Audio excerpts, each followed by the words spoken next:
Alright, so we know what sec, cosec and cot are. Now let's learn how to do equations with them. First things first, prove that cosec x minus cot x over 1 minus cos x is identical to cosec x. Well, what we're going to do is left hand side is equal to cosec x minus cot x all divided by 1 minus cos x. Alright, fine. Now let's rewrite cosec x. That's going to be 1 over sine x minus 1 over tan x all over 1 minus cos x. Alright, what can we do with these stuff? Well, what we can do is we can change this 1 over tan into cos over sine. Why? Because tan is equal to sine over cos. So therefore cot is equal to 1 over tan, which is cos over sine. Alright? So I'm going to put this over here. So that's the same as 1 over sine x minus cos over sine x over 1 minus cos x. Alright?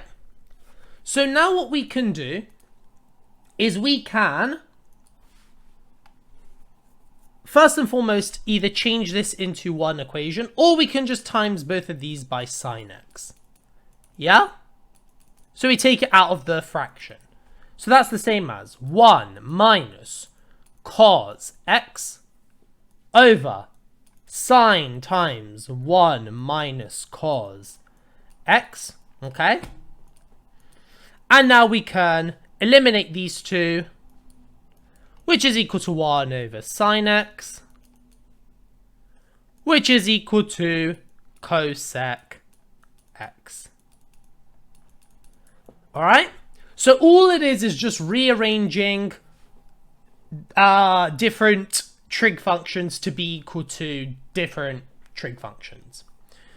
Now, solve the interval whereby cosec x minus cot x over 1 minus cos x is equal to 2.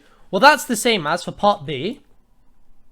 If this is true, where cosec x minus cot x over 1 minus cos is equal to 2, that means then that cosec x is equal to 2, because we've just proved that, haven't we?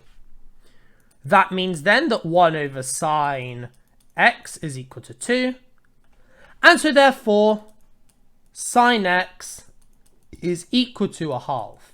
Now, if sine x is equal to a half, right, then that means x is equal to inverse sine of a half, which is the same as pi over 6 and 11 pi over 6. And those are our final answers.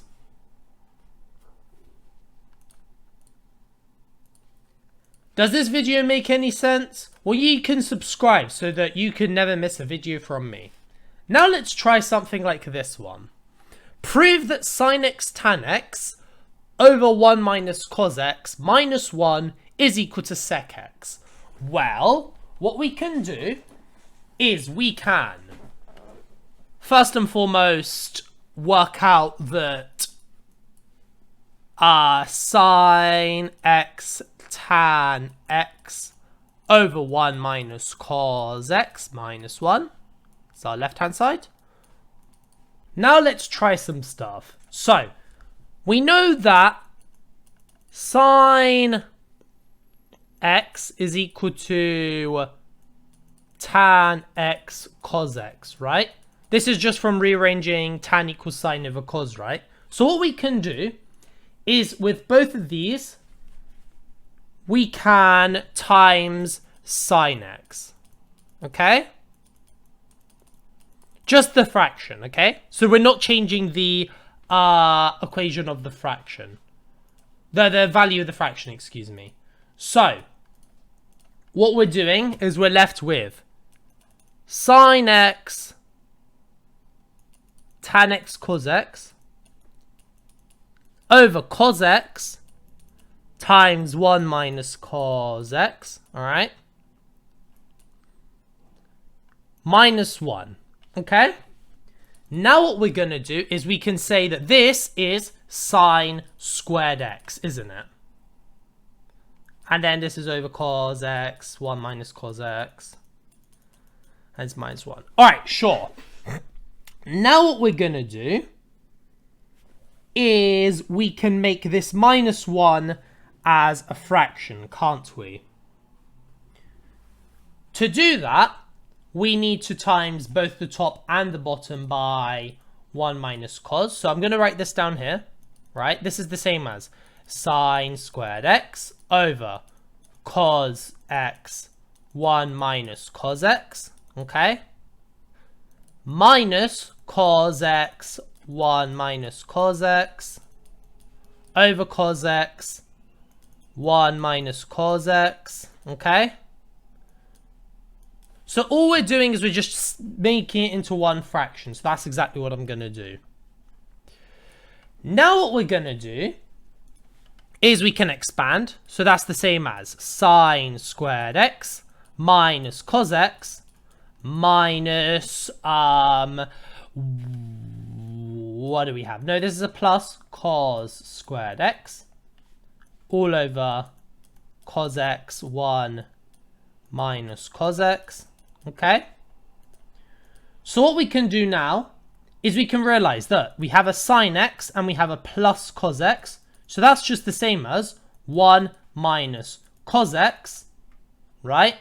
And it's over cos x 1 minus cos x. The 1 minus cos x's cancel out. So what we're left with is, I'll write this underneath, 1 over cos x, which is the same as sec x. Alright?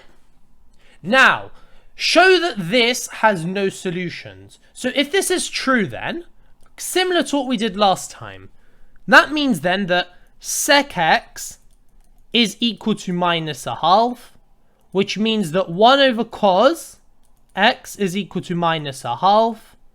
And so therefore cos x is equal to minus 2. And if you guys know about the graphs, you would know that the graphs only go between 1 and minus 1. So therefore there are no solutions for minus 2, which is down here. Is this video not making a lot of sense? Well, you can join my Discord server and ask me whatever questions you want down below for fast responses guaranteed. Now let's look at the last video of the day. Sorry, last question of the day. Solve in the interval 0 to 360 the equation 1 plus cot over 1 plus tan is equal to 5. First thing we want to do is we probably want to get it out the fraction. So 1 plus cot x over 1 plus tan x is equal to 5, which means that 1 plus cot x is equal to 5 times 1 plus tan x, okay? Which is the same as 5 plus 5 tan x, okay? What is cot? Cot is 1 over tan. So what can we do now? Well, what was the problem before? It was in a fraction, wasn't it? So let's times everything by tan x, right, on both sides, to get it out the fraction. When we do that, we get tan x plus 1 is equal to 5 tan x plus 5 tan squared x, okay? And because we have a squared and a non-squared, we can make it a quadratic. So 5 tan squared x minus, sorry, it was going to be plus 4 tan x minus 1 is equal to 0. Because these are prime numbers, we can put 5 tan x and tan x in the brackets to the equal 0. And then what are two numbers that add up to make, or that multiply to make 1? That's obviously going to be plus 1 and minus 1. Okay? So, tan x is equal to a fifth, or tan x is equal to minus 1. So therefore, x is equal to the inverse tan of 1 over 5, which is equal to, give me a second, my calculator is in radians, let's change it to degrees, 11.3, and if we add 180, we get 191. For x is equal to, for tan x is equal to minus 1, right, x is going to be the inverse tan of minus 1, which is equal to minus 45, which doesn't count, so let's add 180, 135, and if we add another 180, we get 315. So those are our final answers.